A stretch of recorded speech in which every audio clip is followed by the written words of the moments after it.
A home is more than the place your parents lived when you were born. It's the place where you grow up, the place you kick a soccer ball for the first time. It's where you learn to fish or throw a ball. But more than that, it's the place that shapes you. It's where you became the person you are. In part, it's why you became who you are. But whether you were born here or you moved here late in life, there's a reason you love Parkland. Its landscapes, its beauty, its parks, the people, the families, the kids, and the feeling you get when you're here. That feeling you can't quite describe. Feelings make it easy to lose sight of the fact that this isn't just your home, it's a city, and a lot goes into running a city. All cities grow and change, but here, as Parkland evolves, it somehow stays the same. It has a character, a charm, that feeling that it's always had, the feeling that we're thriving together. And that might just be why, when you think of home, you think of Parkland. If you've never been to Parkland, and I have to tell you what is Parkland, that's difficult, because Parkland's a lot of things to a lot of people. And as we continue moving forward as a commission, it's going to be even more things. And I think that's what makes it special. A lot of towns and cities and just life in general around the world has gotten so complicated and has gotten so convoluted, and I think people lost focus on what matters. Parkland, I think people still have in view what really matters. And what that is doing what's necessary to help out, whether it's someone you know or someone you don't know. But people always have the desire to want to help those around them, and that comes from both the residents, that comes from the city commission, and it comes from the city staff. We have amazing recreational facilities and parks. We have amazing schools with teachers and staff and administrators who truly care about their students and want to enrich their lives. And I think we've just got an amazing and beautiful place to live in. Every time I drive down one of our streets and see the foliage or the trees or an animal maybe roaming around or birds, I'm just amazed at what a beautiful place this is to come home to and live. It's an opportunity for me when I pull into Parkland to take a deep sigh of relief. A little pressure release valve goes off.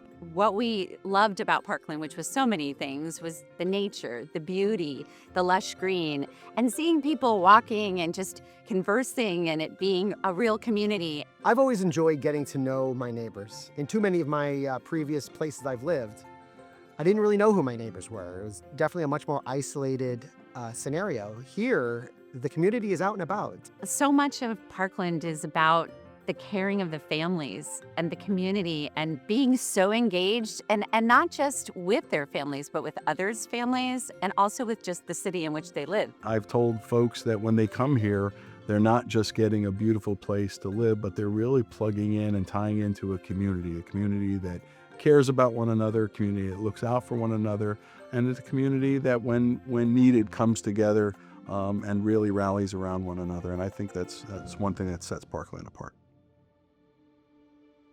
One of the greatest tragedies that we've had in our city and in the country was the tragedy of February 14th, 2018. Still to this day, you see our community coming together, helping one another, whether it's helping Lori Aldeff with Make Our School Safe or Tony Montanto with Stand With Parkland. Our residents are always out there helping, trying to make sure this world's a better place. The city is the residents. At the same time, the city is history. The city is who created this city. The city is where I live, is the first communities that were built in Parkland, were the ranches and Pine Tree Estates. That's important to remember. As progress moves, we have to keep in mind what our nod to history is. Every city, whatever it is, should always try to retain your history, but you can't be held back by that history because time will not allow you to do that. You have to continue pushing forward in one way or another. Otherwise, you're going to be stagnant, which actually means you're going backwards. We have historically been a community that you've got to go outside Parkland to get some things. that is evolving over time. We've got, great shopping, great restaurants, supermarkets, some local places that have become sort of community hubs. We've definitely evolved and changed, but at the core of our spirit is that community-minded small town approach, and I think people have gravitated to that. We always go back to the small town feel, and we as a community, we want to be together. Whether it's at sporting events, whether it's farmers markets, whether it's craft fairs, whether it's eats and beats, whatever it is, we offer opportunities for our people to get together. And that's why our events are so special, because people want to get together, they want to be with their friends, and they want to be with their neighbors. I think the small town feel starts with good communication. I think our ability to be with each other, to be on the fields, to be in the parks, to be at the amphitheater, to enjoy the amenities together, seeing our friends and seeing our family and letting our kids be in the street with each other, having fun, getting my eggs from my neighbors. This is entirely what creates the small town feel that the city enjoys still. What really brings this city together and allows us to kind of call ourselves a small town, even though we are 35,000 plus and we've come a long way from its origins, we've never forgot where we came from. Despite our growth, despite the changes, we still hold on to that family environment and allowing people to love where they live and live where they love. And so when people come to Parkland, it's a feeling. They can't necessarily articulate it, they can't kind of put a finger on it or describe it, but it's a feeling because when you know it, you see it, you feel it. But you don't run a city on feeling. It takes as much vision as it does attention to detail. It's a symphony of ideas, hard work, sweat, and passion. Passion for enabling our city to keep that feeling we all love, even as Parkland progresses. The passion to help ensure we thrive together. When I decided to run for mayor after being a commissioner for a couple years, I literally wrote a list and said, these are some of the things that I feel in talking with the residents, because whenever I do something, yes, the ideas sometimes come from me, but I think a lot of it comes from my engagement with the residents. As much as I enjoy being mayor, the list comes first, because I want to do what I can to better Parkland and make sure the residents have a better experience. We're moving. We're getting things better. We're building our infrastructure. We're going to have a great village in the park. We're building a new park at Wedge Preserve Park. We have a lot of things going. The Pine Tree Roads is something that has been, for lack of a better phrase, kicked down the road for years. I give our commission, past and present, a lot of credit because we were willing to take on that issue and tackle it, even if it meant some short-term pain for the long-term gain. It's miles and miles of roads that have to be redone, and to do it quicker and cheaper by this method, this full depth reclamation method, is an impressive change. And now we're seeing it. The community has finally, come together after everyone kind of having their share and their point of view, which is important. But it shows that, with the right mindset, we can accomplish and solve whatever we need to do. The Heron Bay project, the village in the park that we're doing, it's an amenity that we don't have much of in Parkland, where people can go and shop, getting together in a different setting other than a park. To see buildings come up that actually are going to be a place for our residents to enjoy, it's going to be something totally new. That's what we want. It's not going to be a strip mall. It's going to be this characteristic parkland type of village that we all can gather there and enjoy our families and others' families and be a community. Connecting residents to residents makes you feel like you're in a small town. And that to me is, this village in the park is going to be the conduit for everybody. The project in the ranches is so important on so many different levels.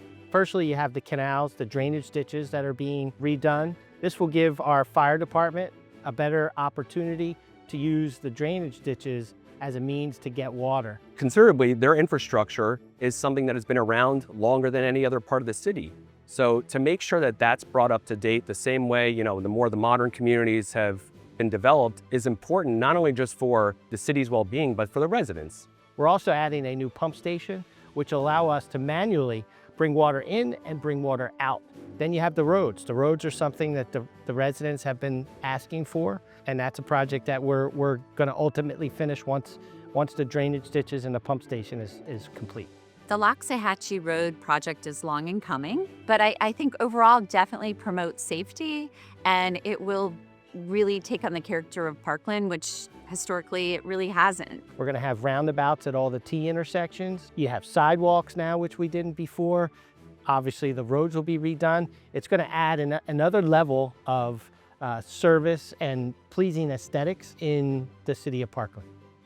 Pine Trails Park is the heartbeat of the city. There's lots of things you can do here. You can walk around the trails, you can do some exercises, you can have your kids play in the playground.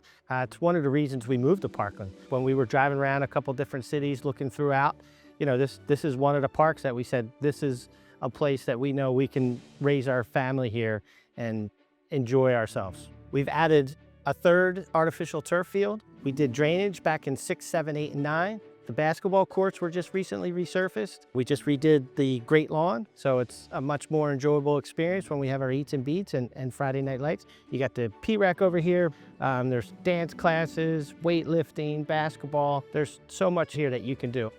Terramar Park, the baseball fields have just all gotten new dugouts. We added turf fields A and B for the soccer fields. We took one large baseball field and made it into 2 smaller baseball fields, so we had more space for softball. We're now looking to add a new parking lot to have additional parking. We want to make sure people are safe, so some extra parking at Terramar Park is critical.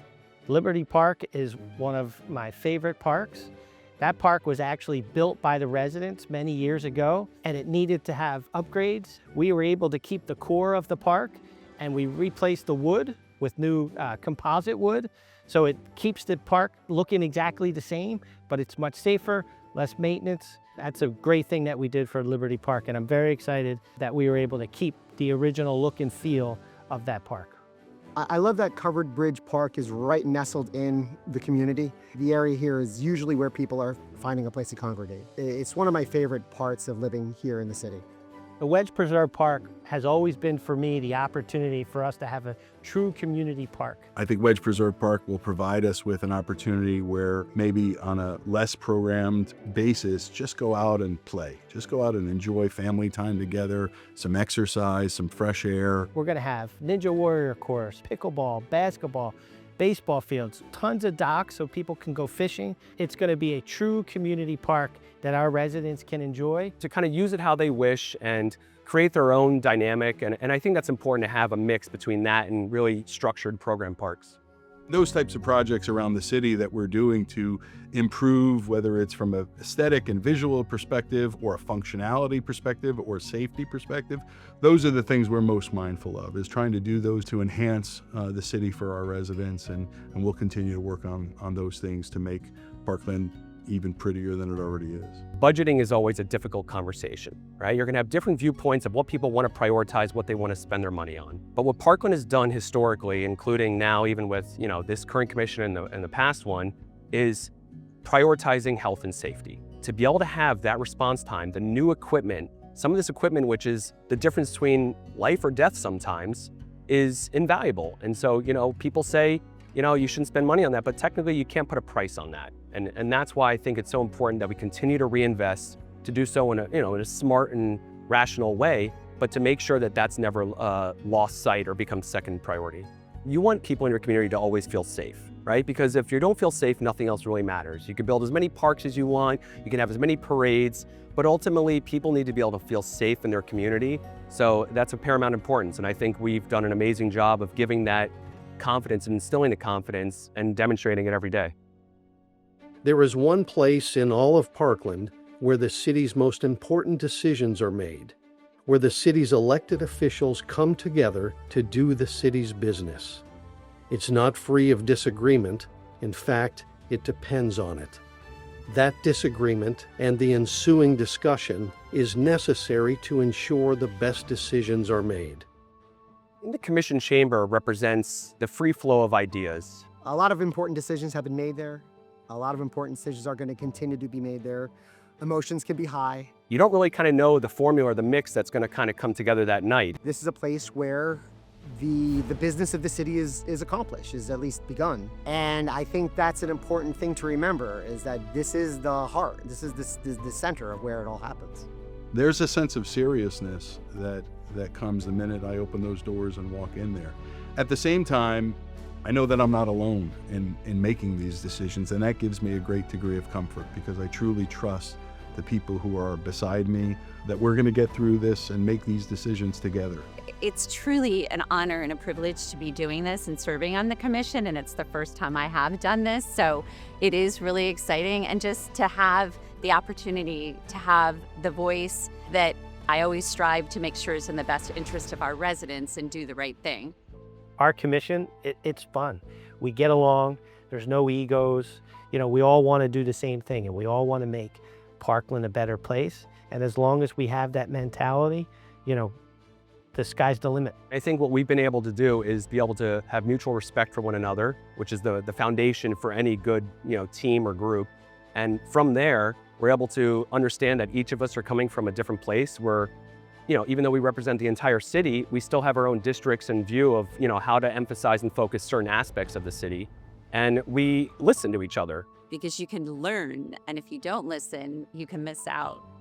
I always tell people, if the five of us agreed on everything, you'd only need one of us up there. And so you want different perspectives, you want different opinions, you want a diversity of thought going into these things, because some of them are challenging issues, and we want to do right by the city and our residents for future generations. The original reason I wanted to run for office was because I felt I brought something that the commission didn't have. I had younger kids, we were on the fields every day, playing all the sports, and we saw a little bit more than some of the other commissioners may have seen. And that's why I got in.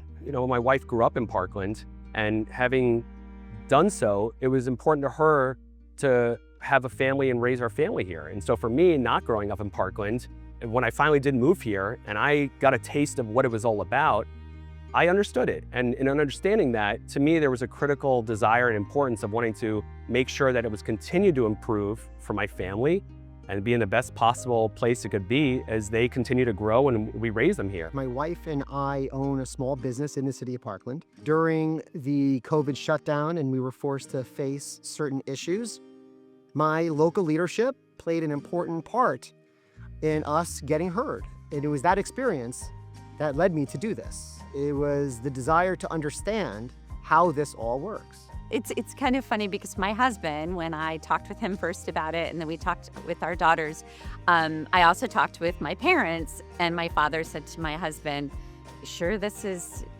okay. She's always so busy as it is, full-time jobs, pretty demanding. And my husband said, she'll make it work. She's organized, she's passionate, she'll make it work. I'm supportive. This is what she wants to do for the right reasons. When I decided to run for office in Parkland, it was really because of our firm commitment to this community and all that we had gone through, and really trying to be the change you wanted to see. Every good decision I've made in my life is centered around my wife, Andrea. She was so supportive of my decision to do this. She knows that I typically enjoy my anonymity. I typically like to do my thing and not necessarily be in the forefront. But I think the job here is that important. I think the city requires some stewarding. But at the same time, I'm a resident, and I'm someone that enjoys the city like everyone else does, and I just want to maintain that. Being a member of the commission has changed me in a way of giving me a broader perspective on what's important. When you're starting your career and you're growing a family, a lot of it's inward thinking and looking internally of me, I, we. Whereas when you are involved in a city role, or whether it's staff or elected capacity, you have to start looking outwardly. And that helps to broaden your perspective in a very valuable way, because it, again, goes back to for the greater good rather than just what's good for me. I would also say that, certainly what happened here in 2018, February 14th, both my daughters are survivors of that tragedy. And even if that weren't the case, and we weren't as directly maybe impacted, I think it's a driver for me to just continue to work to protect our city, its residents, ensure that safety, and promote, hopefully what is all the good here and improve where we need to.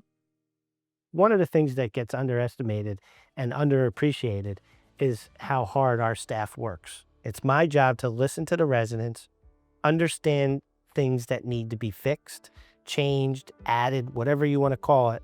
And it's my job to bring that information back to staff. Staff then takes that information and we formulate different project ideas or different ordinances or whatever it is. But staff's the one who does all the work. I'm just a voice to say, hey, these are some of the things we have to do. My name is Nancy Mirando. I'm the city manager for the city of Parkland. Being the captain of my team, we are fortunate to have so many discipline experts on our team, and I trust their expertise to make the best decisions, providing the best information to the city commission. I would put our staff up against any staff in the country as not only the most well-equipped and the most talented, but the most passionate and doing the most with probably the least amount of resources. I heard that they were fantastic, but that was an understatement. I have been so incredibly impressed. One of the things that I've learned since joining the commission in November is the amount of people that it takes to really make the city run. I didn't know that much until I made the decision to run, and I've learned so much of what they do and the time it takes and the research and the knowledge base. It's been a wonderful opportunity to get to know our staff, get to know their talents and skills, get to know them a little bit personally. There has to be excellent communication because city staff provides the information and resources that the city commission is seeking. I think the most important thing is ensuring the residents know that not only am I listening, our commission is listening, we're all listening, staff is listening. And that to me that's the most important thing. When I ran for office, the way it was put to me was our community is quite engaged. And that could not have been more true. And it's wonderful to see people that really want to take an interest in the direction the city takes and that want to be engaged in how we do it. We are here for them, and it's important for people to realize that that's what we're here for. I'm always encourage residents to show up for our commission meetings. This is their city. They've elected us to serve as their representatives. I look to the residents to get guidance. To engage residents from a standpoint of attending commission meetings or at least listening, reading minutes, certainly we're always here to talk. We're always here to have conversation and listen. The more at least you can become aware of who your city commissioners are, you get to one, open up a door of contact or communication, and two, you get to also understand what their positions are in things and what they're looking to accomplish so you can help shape the decisions that they make. Communication can never be too much.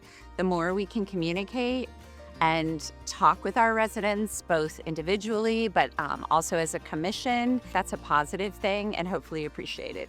I am regularly moved by watching our residents come into the commission chambers for recognitions. These are just our regular residents that have done something amazing that has brought our community forward in a good light. That kind of thing is always making me impressed. Parkland is thriving. We're thriving together because of the residents. The residents of Parkland demand the best of everything. And we're listening and we're hearing what they're saying. Thriving means that to continuous improvement and make sure that you're at the utmost level of success and also making sure that things are in the best place possible. And I think what Parkland does well is just not accepting good. Thriving isn't just subsisting. It's not just living. It's living to your best possible life. We are moving forward in so many directions that were stumbling blocks for years and years. To see that come to fruition is a wonderful thing to watch. We have so many talented folks in this city, so many folks that are doing so many things to make our world a better place. I'm cheering our neighbors on. I want to see them succeed. I want to see them grow. I want to see their businesses in this area thrive. And this is not a zero-sum game, so I think we all win when one of us wins, and I've loved that about living here. We're making Parkland better. I know we're making Parkland better, and that's a huge, satisfaction for me to know all the work that we're putting in as a commission is paying off. My decision to run for mayor was not an easy one, but that it's really paid off. I think it's made me a better person. Being mayor is not just for today. It's for the future. And one of the most important things for me is to make sure when my time is up, somebody coming in can just kind of take over. And it's not like you got to start over and there's a lot of cleanup. So it's important that we continue to push forward, but we leave Parkland in a good spot. So you see, running a city, really running a city, and affecting positive change is a heavy lift. especially when you're trying to stay the same even as you progress. Because no one who really loves Parkland wants to change that feeling you get when you're here. Whether here is doing research at the Parkland Library, signing up for a recreation program at the PREC, taking in a concert at the amphitheater, buying produce or bumping into neighbors at the farmer's market, attending a commission meeting at City Hall, enjoying the many pathways and trails throughout the city, or spending time in one of our parks. The feeling is everywhere. You can even hear it in that symphony of work, sweat, and passion. It's what makes Parkland unlike any place you've ever been, the place we thrive together. And maybe that's why, when you think of home, you think of Parkland.